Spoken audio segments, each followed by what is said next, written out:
For 103 years, young men from Leeds, Alabama have suited up to play for the Greenwave. For 1,021 games, these young men have forged a history of toughness, grit, and pride. They've built a legacy, a history, a tradition. They have been handed challenges, expectations, and doubt, but have always found a way to deliver Leeds' greatest natural resource, pride. The 2023 version of the Greenwave, its 103rd team, did the same, enduring challenges and tough losses, but getting back up and delivering moments of joy and pride that won't ever be forgotten. The challenges began early as the Greenwave opened up the season with 6A Mortimer Jordan. I ain't gonna lie, I thought we was gonna beat them. So I thought it was gonna be an easy game. We won last year. Thought it was gonna be an easy game. It was a tough game. The Greenwave got off to a fast start on offense, but sputtered in the second half while the defense struggled to contain a dangerous Mortimer Jordan offense. And I think we got a little full of ourselves. And if you don't pay attention to detail in your preparation leading up to that from March until July, then a team like Mortimer Jordan, who's a good football team, a playoff football team, that comes in here and beats you. But what that does is allows you to refocus, get back to who you are, and we went from there and ripped off a bunch of wins. Refocus is exactly what the team did that week as they headed up I-20 for the first road game of the year against Pell City. The preparation for Pell City, I feel like everybody's mindset changed. I feel like at the beginning of the season, we all like, oh yeah, we gonna be that team. Everybody, then we lost, and like they had brought us back to earth. Well, you know, one of the things that we're going to be here at Leeds that I think we've established is we're going to be physical. We're going to win a bunch of games just because other people just don't want to practice and play as hard as we're going to expect our guys to do. And that week we turned it up a little bit. I believe we got back into some good wave drill action and just kind of sent a message that, you know, winning and losing, whatever. We're going to win some, we're going to lose some maybe. But one thing that's not going to happen is people are not going to knock us off the ball without a fight, and we're going to get after people. Get after people they did. The Greenwave played a complete game with the defense coming up with 2 pick sixes and the offense knocking the Panthers out with an 83-yard drive to put Pell City away for good. They really thought we were down, but getting into that star formation, running Donald left and right, you know, I just don't really think they could stop it, just getting 3 to 5 yards every play. I don't really go off like how we won the game. I just go, a win is a win at the end of the day. A win is a win, and a refocused Greenwave bunch got just that, beating Pell City 30-23. Leeds looked to Game 3 with Springville and its option attack on the horizon in the first region game of the season. Well, Coach Coleman and I have seen the option a lot over our career, so that's no big deal to us. Once you find out the nuances of it and you can get a scout team to run it, that's really the heroes in those kind of weeks. Those young kids that run the scout team, everybody play assignment football. I thought we did an outstanding job of staying disciplined defensively and did what we had to do offensively. Dive, take the dive.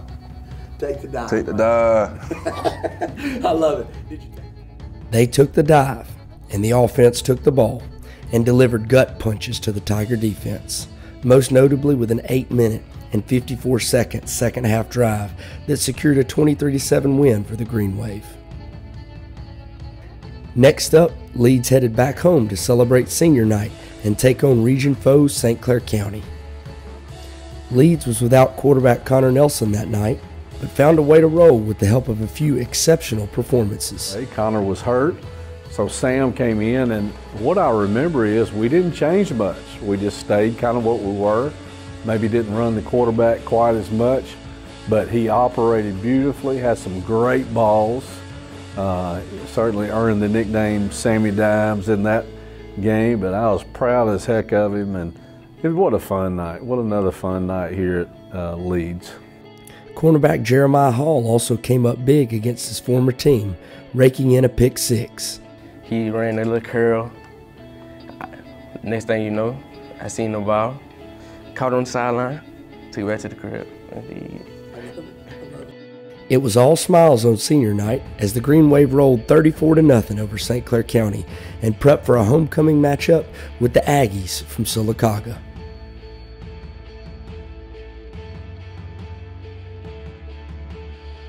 But Leeds beat them the way they should have beaten a team that's struggling. And that's what I was most proud of. That showed me we had a little bit of maturity, that it doesn't matter who you play. The standard is, can you play better this week than you did last week? And that's mostly what I remember about that night. Leeds scored on its first 5 possessions and didn't allow Sylacauga to cross the 40-yard line until the second half. Especially scoring on 5 drives, going up by 41 before even halftime is such a great feeling because you just made someone else quit. The Greenies showed off for the homecoming crowd, beating Sylacauga 48-14, and geared up for a road trip to take on region leader Southside of Gadsden. It was a very challenging game. A lot of flags, miscommunication, turnovers. It was a rough game. But I know we wasn't functioning as a team as we would like to. We played terrible on offense and gave up some big runs here and there, and they just beat us. Nothing seemed to click that night, and the Green Wave fell to Southside 23-13. I feel like that was one of those games that kind of tested us, tested who we are, so we could be better as people and players as well. It made us want to be better than that night. You know, it made us want to be as one, play as one, not as different individuals. It made us want to play as one, as a team. Disappointed, the Green Wave headed back home to prepare for region foe Alexandria. I feel like Coach Hood walked in that Monday and kind of set in a new standard and said that that will not happen again. It was an interesting game.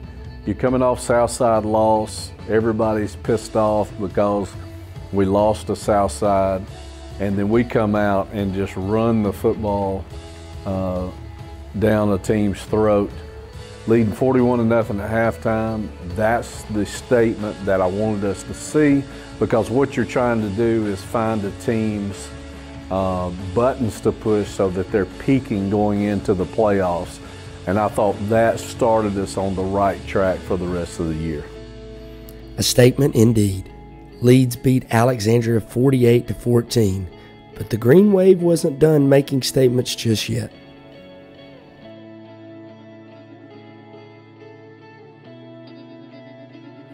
Well, ZJ scored early in that game on an option play, which we had seen, ironically, against Springville.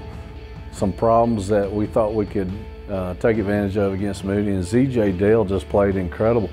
He is what high school sports is all about. A kid that's just worked through the system, continues to play, got an opportunity, plays really solid, exceeds expectation, so that we're not even worried about his position anymore. He's the guy.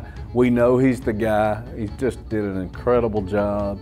One of the seniors had came up, Nick Davis, he had came up like doing warm-up. He was telling me, this you gotta pop out, put yourself on the map this game. Explosive plays put Leeds out front early, and the Green Wave defense bent but never broke, forcing turnovers and getting stops at all the right times. The last of which forced Moody into attempting a game-tying field goal. Attempting a game-tying field goal. This man has had a big year. He's made almost every kick he's kicked all year long. But he hadn't been put Jerry under should this give pressure. him a little timeout right here. Can you give him a timeout, Jerry? No timeout. Great snap. Great hold. Oh, it's blocked! It's blocked! It's blocked! It's blocked! It's blocked! It's blocked! Yeah! Let's go! Let's do it! Let's go! Pandemonium in the bleachers here in Leeds. Leeds Greenwave! Oh, they're rolling.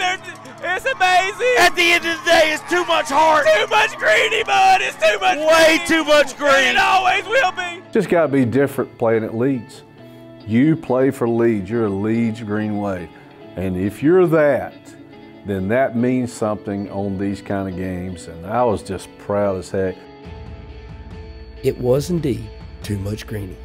Reese Bittner of Greenwood Lane blocked the kick and secured a 24-21 win for the Greenies.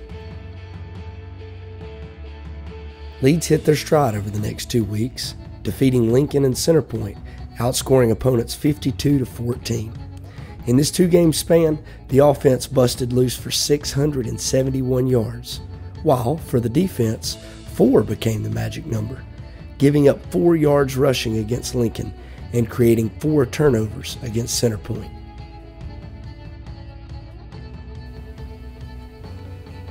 We just wanted it more than they did. We got Nick, Joe, Chris, and Nick. We got our linebackers, Miles, Josh. You ain't gonna run it up. You can't run nothing up through there with them. And I think then it became like, we're good. Now it becomes, can we work ourselves in enough deal to be in the, final 8 or 16 of the state to see if you got a chance to win the state championship. And that's the goal every year. Leeds welcomed Arab to Homer Smiles in round 1.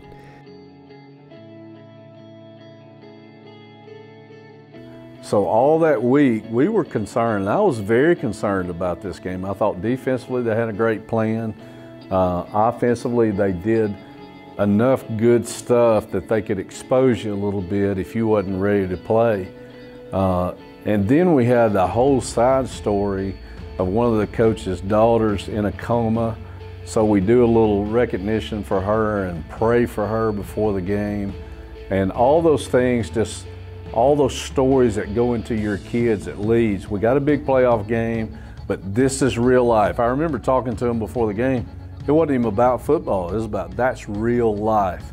Now, how can you not go out and have the most fun you can have playing a football game when somebody's dealing with that kind of thing?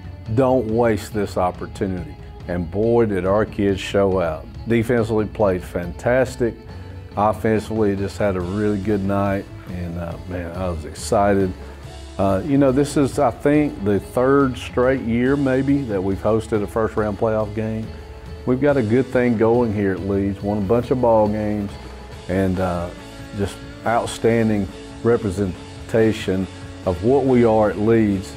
Good crowd on hand, and a beautiful night. Temperature felt great, and then Leeds put on a show. What a showing it was. Leeds dominated both sides of the ball and ended Arab's season with a 33-7 win. The Greenwave advanced to play defending state champs Ramsey at historic Legion Field. But to be honest with you, they played a heck of a lot better than we did. We did not rise up to the challenge. It was a different type of challenge, We lost some last year, came on short. And this year, I guess I wouldn't say we had our hopes too high, but some of us wasn't locked in like we were supposed to that night. It was all Ramsey that night. They defeated the Greenwave 42-7, ending Leeds' season. What went wrong? I thought all throughout this season we had prepared solely for that game. It just didn't feel right. I feel sad for the starters, honestly. They worked real hard. It's kind of sad since it was my first year playing for high school football. So wish I had played earlier. But at the end of the game, I knew it was my last time playing football. I knew it was going to be my last game. And it kind of hit me because I left and come back, and it made me miss it. No one's ever ready for the end, but this team understood the power of the journey that they went on and the pride and lessons that come with it. I want to say that playing Leeds football means a lot to me. Playing Leeds football showed me how to become a better man, how to handle responsibilities, and just really have that passion and aggression to just do something day in and day out. They was definitely, they most definitely played a figure role in my life throughout high school. 4 years is a long time. Yeah, played a big part in growth and development for me. That's a hard question, but I would have to say it's just the community and everything that Leeds represents as a whole. I mean, we're just hardworking people, and that's just what really is a base structure of Leeds as a city, but I think as a football team as well. The 2023 Leeds Greenwave experienced it all. They are a team that will not be forgotten. They found a way, just like the 102 teams before them, to bring that Block L pride. I love the Leeds Greenwave, Richard Bishop. Ow, I do too. What a blast this has been, my God. calling this game. Put me through the ringer tonight.